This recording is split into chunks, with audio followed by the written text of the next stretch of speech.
Alors, un nouveau modèle économique qui pourrait profiter donc à l'Afrique, c'est ce qu'a mis au point le professeur Yehuda Kahane, qui est un universitaire éminent israélien qui a proposé ce modèle à l'ONU, justement. Et on va en parler avec Or Katzman, qui travaille avec lui, qui est directeur de SDG Israël. Bonjour à vous, Or Katzman. Merci d'être avec nous.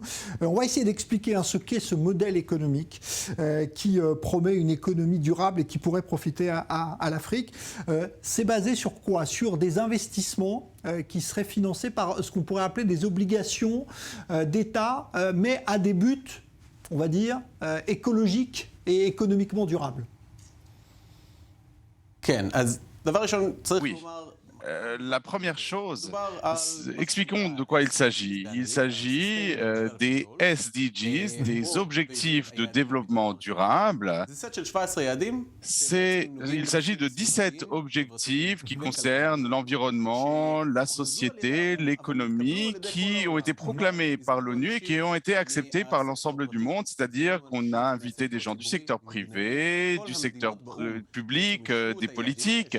Tous les pays des Nations Unies ont confirmé ces objectifs, ces 17 objectifs. Il s'agit notamment du changement climatique, de l'élimination de la pauvreté, de l'industrie, et chacun peut trouver son angle dans ces objectifs. La difficulté, c'est comment financer ces buts, ces cibles, puisque ce sont des objectifs d'ampleur. Il faut offrir des solutions. Il y a beaucoup de solutions qui existent dans le monde. Israël en exporte beaucoup, mais souvent, on a du mal à trouver le financement pour des solutions qui ne sont pas immédiatement rentables. Donc le professeur Kahane, qui est connu, qui s'occupe de domaines comme les fonds de pension, il a puisé son inspiration dans ce qu'on a fait en Israël au début du pays. Lorsque l'État d'Israël a été créé, beaucoup de gens sont arrivés, il y avait très peu d'argent, il fallait développer le pays.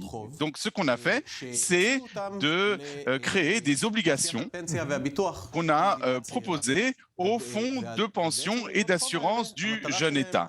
Et ces obligations eh bien, permettaient de recevoir de l'argent de ces fonds de pension pour investir cet argent dans le développement du pays. Eh bien, on peut faire quelque chose de semblable avec les objectifs de développement durable.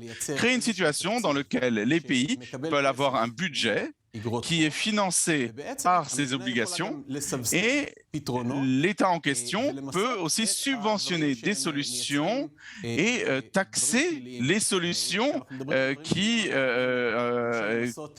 entraînent des conséquences négatives. Par exemple, on peut plus taxer la pollution ou ce qui nuit à la santé, et avec cela subventionner des objectifs pour offrir des solutions en matière d'électricité solaire ou d'électricité renouvelable, et même des aspects sociaux où souvent on a du mal à trouver un financement. Donc l'État peut corriger cette situation et obtenir plus de revenus.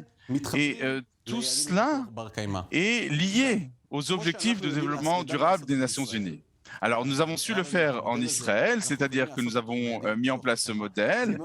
Eh bien, on peut le faire avec les objectifs de développement durable, mais c'est aussi très pertinent pour les pays en voie de développement. Des pays où il n'y a pas beaucoup d'argent, pas beaucoup d'investissements extérieurs, eh bien là, là aussi, on peut créer un modèle en créant du financement à travers les obligations pour remplir les objectifs et pour offrir un objectif aux générations futures, pas seulement un avenir en ce qui concerne le développement durable, mais aussi pour, par exemple, assurer une retraite aux gens.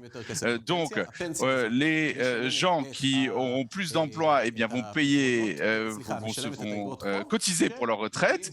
Cela, eh bien, financera les obligations qui offriront des solutions pour les générations à venir. C'est un cercle vertueux. En Israël, on en bénéficie encore aujourd'hui. Eh bien, on peut le faire dans le monde entier. Encore un mot, si vous permettez, sur ces objectifs de développement durable. C'est-à-dire qu'en Israël, nous avons créé une communauté qui réunit tous ceux qui promeuvent des solutions pour ces objectifs.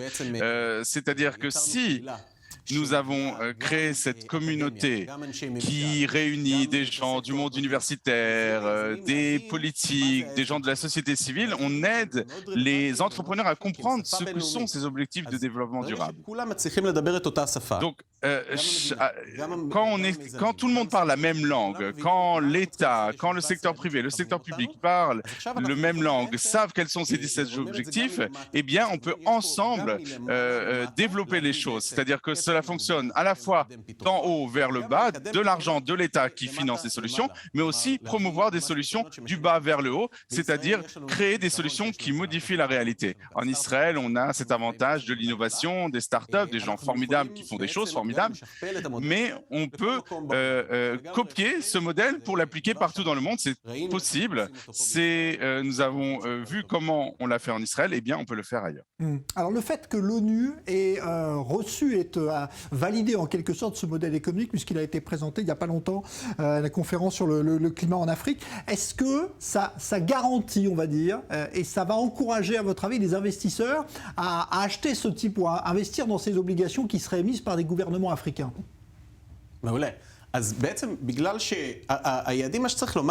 Ces objectifs, il faut dire à leur sujet que c'est quelque chose très rare dans l'histoire. On a souvent des programmes, des gens qui veulent faire de grandes choses, mais lorsque l'ONU a fixé ces objectifs, il ne l'a pas fait seul, il a invité des gens du secteur privé. C'est pourquoi il y a des objectifs qui concernent l'industrie, qui concernent l'innovation, l'énergie, des choses où il faut investir de l'argent. Donc en fait, ce sont des cercles qui se complètent. C'est-à-dire que l'État a un intérêt à promouvoir ses objectifs, mais les entrepreneurs aussi. Tout le monde parle la même langue. Donc ces objectifs, c'est une langue internationale qui crée un lien entre les entreprises et l'État qui se focalise vers les mêmes objectifs. Il y a une coordination comme jamais auparavant. Et il y a un intérêt économique à ces investisseurs, à ces industriels de promouvoir ces objectifs. Ce dont on parle, c'est de la manière dont on peut encourager des investissements de l'État qui encouragent la promotion de ces solutions. Dernière question, combien de temps à votre avis pour que ça se mette en place? Est-ce qu'il y a on va dire un objectif de temps qui est fixé aussi à la mise en place et aux fruits que rapporterait ce modèle justement s'il est appliqué en Afrique par exemple?